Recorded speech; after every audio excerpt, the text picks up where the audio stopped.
চাই নাই বলে যে আব্বা আমি পালে আসি না সত্যি জিন্দেগি কে মাফ করে না।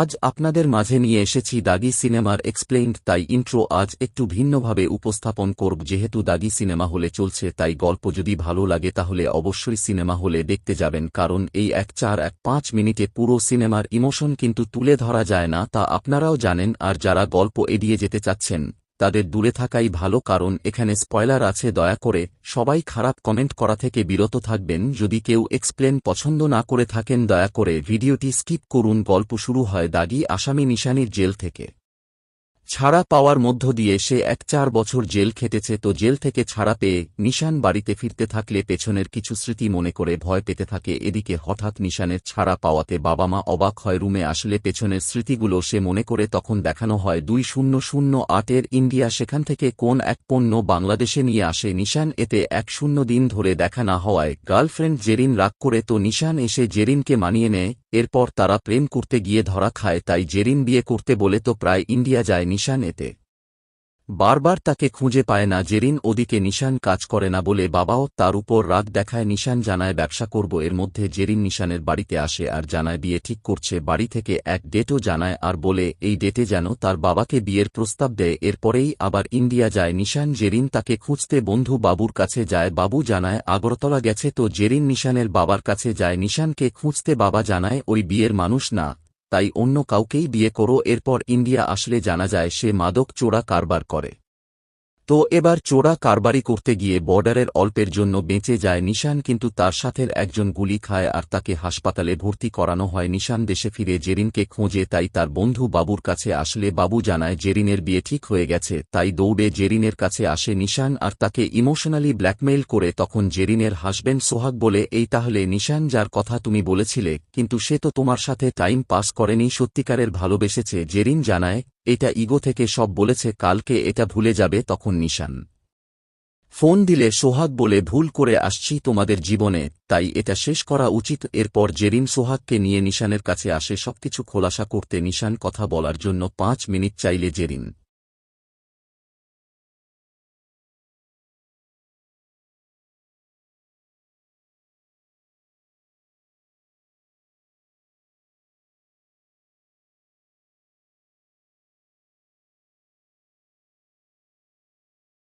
দিতে চায় না। সোহাগ কথা বলার অনুমতি দেয়। নিশান আবারও জেরিনকে ইমোশনালি ব্ল্যাকমেইল করে আর পায়ে পড়ে বিয়েটা ভাঙার জন্য। এরপর জোর করে রেপ করে তাকে সোহাগ এসে মারতে থাকলে সোহাগকে ধাক্কা মারে আর সে ছাদ থেকে পড়ে গিয়ে মারা যায়। তখন নিশানকে পুলিশ ধরে। সোহাগের মা জেরিন আদালতে তার বিপক্ষে বক্তব্য দেয়। সবাই নিশানের ফাঁসি চায়। এলাকার লোকজনও নিশানের বাড়ি পুড়িয়ে দেয়। এতে তার দাদি আগুনে মারা যায়। এই জায়গায় শেষ হয় ফ্ল্যাশব্যাক। প্রেজেন্টে নিশান বন্ধু বাবুর কাছে আসে আর জেলখানায় কিভাবে সে বদলে গিয়েছে সেটা তাকে বলে আর জানায় এই 1-4 বছর শুধু দোয়া করেছি সবাই যেন আমাকে মাফ করে আর সব আগের মতো হয়ে যায়। এরপর বাবুর কাছে জেরিনের খোঁজ নেয় নিশান। জেল খেটে বাড়ি আসলে কমিশনার তার বাবাকে ফোন করে বলে নিশানকে এলাকা ছেড়ে যেতে হবে। বাবা নিশানকে প্রতিষ্ঠিত হতে বলে। তখন এরপর নিশান সোহাগের মাকে দেখতে যায়, কিন্তু কথা বলার সাহস পায় না। সেখান থেকে চলে আসে বোনের শ্বশুরবাড়ি। সেখানে গেলে বোনের হাসবেন্ডের কাছে হেনস্থা হয়। এরপর বোনকে শাসালে তা দেখে নিশান তা সেখান থেকে দ্রুত চলে যায়। এরপর নিশানের বাবা নিশানের জন্য রি ঠিক করে, কিন্তু মেয়েটা কথা বলতে পারে না। তো নিশান লিখন সামনে বলে আমি মার্ডার কেসের আসামি, 1-4 বছর জেল খেটেছি, তাই পচা আমুকে পা কাটবেন না। তো নিশান একটা সুপার শপে কাজ পেলে মেয়ে বারবার আসে নিশানের কাছে আর এসে ফটো টেক্সটের মাধ্যমে জানায় আমি আপনার সব অতীত জানি, আমার অন্যত্রে বিয়ে হয়েছিল, সে টাকা নিয়ে পালিয়ে গেছে, তাই পচামুখ ভয় করি না। এরপর তারা অনেক ঘোরাফেরা করে। এরপরেই নিশানের চোরা কারবারের মালিক ফোন করে আর ওকে কাজে ফিরতে বলে। নিশান জানায় আমি এভাবেই ভালো আছি আর এসব কাজ করব না। সেদিন কাজে আসলে সুপার শপের চাকরিও চলে যায় নিশানের, কারণ তার জেল থেকে ছাড়া পাওয়ার ভিডিও ভাইরাল হয় সোহাগের মায়ের এক ভিডিওতে। তো সেখানে ওই মেয়েটা আসলে তাকে তাড়িয়ে দেয় নিশান। এরপর আসে সোহাগের মায়ের কাছে। সোহাগের মা অনেক রাগ দেখায় নিশানকে নিয়ে, এমনকি মারতেও আসে। তখন নিশানকে সবাই বাইরে নিয়ে যায়। বাইরে কান্না করতে থাকে। সে রাতে বোনের বাসায় গেলে সেখানে গিয়ে দেখে বোনকে তার হাজবেন্ড মেরেছে, তাও আবার তার জন্য। তাই সেখান থেকে বাড়ি ফিরতেই দেখে রাস্তায় সবাই তার জন্য ফাঁসির জন্য এরপর সবাই বাড়ি আসলে তার চলে যেতে বলে নিশানও যেতে চায়। এরপর সেখানে কমিশনারও আসে, তখন নিশানের বাবা জিজ্ঞেস করে কেন সোহাগের মায়ের কাছে গিয়েছিলি। নিশান জানায় মাফ চাইতে, তখন কমিশনার বলে ওঠে সবাই পায় জেরিনকে আর অবাক হয়ে যায় সে, তাই বাবুকে ফোন দেয় আর জানায় রাজশাহীতে জেরিন আছে, সাথে একটা বাচ্চাকে দেখলাম। বাবু শুধু লিখনকে নিয়েই চিন্তা করতে বলে, কিন্তু নিশানের মন তো শুধু জেরিনের দিকে, তাই লিখন বাড়ি না ঢুকে খুঁজতে থাকে জেরিনকে, কিন্তু কয়েকজন লোক এসে তুলে নিয়ে যায় নিশানকে। গাড়িতে জ্ঞান ফিরলে দেখে তার আগের ব্যবসায়ী পার্টনার রবি তাকে ধরে নিয়ে এসেছে। এরপর তার বাড়িতে নিয়ে আসলে জেরিনের সাথে থাকা মেয়েকে দেখে আর অবাক হয় নিশান। রবি জানায় ওইটা আমার সৎ মেয়ে, আমারও ছেলে আছে। তখন নিশান জেরিনকে আসতে দেখে আর বুঝে ফেলে রবি তাকে বিয়ে করেছে। তো তার আগের কাজের মালিক রঞ্জিত নিশানকে ফোন দেয় আর বলে রবি বেইমানি করছে, তুই শুধু আমার হয়ে কাজ করবি, তাই রবির সাথে সবসময় লেগে থেকে আমাকে সব ডিটেইলস জানাবে। তো নিশান লিখনকে বিদায় দিয়ে কাজের জন্য রবির কাছে যায় আর সেখানে নিশানের ভয়েস শুনে দৌড়ে আসে জেরিন। রবি তখন পরিচয় করিয়ে দেয় ওই আমার ওয়াইফ। এরপর জেরিন নিশানকে চলে যেতে বলে, তখন নিশান জিজ্ঞেস করে কৌশলী কি আমার মেয়ে? কৌশলী হচ্ছে ওই মেয়ের নাম। নিশান আরও বিভিন্ন প্রশ্ন করতে থাকলে এড়িয়ে যায় জেরিন আর জানায় এটা সোহাগের মেয়ে, আর সোহাগকে তুমি মেরেছ, তাই আমার মেয়েকে সব বলে দেব। নিশান জানায় ওইটা অ্যাক্সিডেন্ট ছিল। তারপরেও জেরিন তাকে চলে যেতে বলে। এরপর রবি নিশানকে জিজ্ঞেস করে রঞ্জিত কি তাকে ফোন করেছিল কিনা। নিশান বলে না। তারপর নিশানের মাধ্যমে রঞ্জিতের সাথে সব সমস্যার সমাধান করতে চায় রবি, তাই নিশান রঞ্জিতকে ফোন দেয়।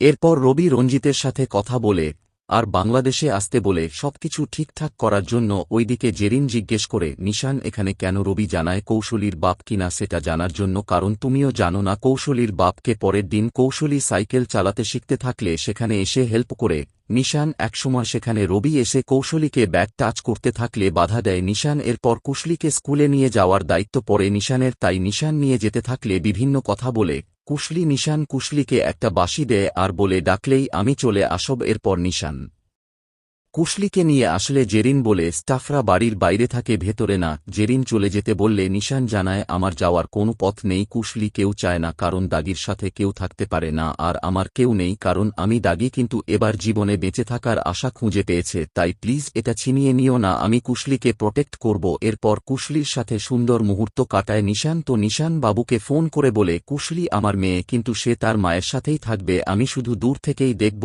এতেই আমি খুশি। এর মধ্যে কুশলী তার দাদি অর্থাৎ সোহাগের মাকে ফোন করে বলে দাদি আমার নতুন বন্ধু হয়েছে, নাম নিশান। নিশানের কথা শুনে অবাক হয়ে যায় সোহাগের মা। তো একদিন জেরিন নিশানকে জিজ্ঞেস করে তোমাকে বারবার বলার পরেও আসে বাড়িতে? এর মধ্যে কুশলীর দাদি এসে কুশলীর সামনেই বলে জানায় ভেবেছিলাম নিশান মেরেছে, বড় দান মেরে আসে রবি। রঞ্জিতকে অনেক কথা জেরিনকে বলে পরের দিন রবি নিশানকে নিয়ে রঞ্জিতের সাথে মিটিং করতে গেলে জেরিন জানায় ওই যেন মারতে থাকলে সে নদীতে লাফ দেয়। তো রঞ্জিতকে মারার ব্যাপারটা নিশানের উপর চাপিয়ে দেয় রবি। এরপর রবি বলে তোকে প্ল্যান করে এখানে এনেছি। তো নিশান কেউ মারার চেষ্টা করলে নিশান নদীতে লাফ দেয়। তারপর কুশলীর খোঁজ করতে থাকে। ওদিকে রবি যে রঞ্জিতকে মেরেছে তা উপরের মহলের সবাই জেনে যায়, তাই রবি ভয় পেয়ে যায় আর আন্ন ডার্কগ্রাউন্ড হতে উঠে পড়ে লাগে। কিন্তু সমস্যা বাদে জেরিন এবং তার বাচ্চা কুশলীকে খুঁজতে বের হওয়ার কারণে ওদিকে কুশলীকে রবির মেয়ে ভেবে রঞ্জিতের লোকজন তুলে নিয়ে যায়, যা দূর থেকে দেখে নিশান। ওইদিকে রঞ্জিত ফোন দেয় রবিকে আর বলে তোর পরিবারকে মেরে ফেলব, সেজন্য পালানোর পথ খুঁজতে থাকে রবি। সেই সময় জেরিন আসলে জেরিনকে মারে রবি। তখন সেখানে নিশান আসে আর রবিকেই মারে, সাথে বলে রঞ্জিতকে দেওয়ার টাকাগুলো দে। রবি দিতে চায়, সাথে নিজের ছেলের জন্য প্রাণ ভিক্ষা চায়। তো ছেলের মুখের দিকে তাকিয়ে রবিকে ছেড়ে দেয় নিশান,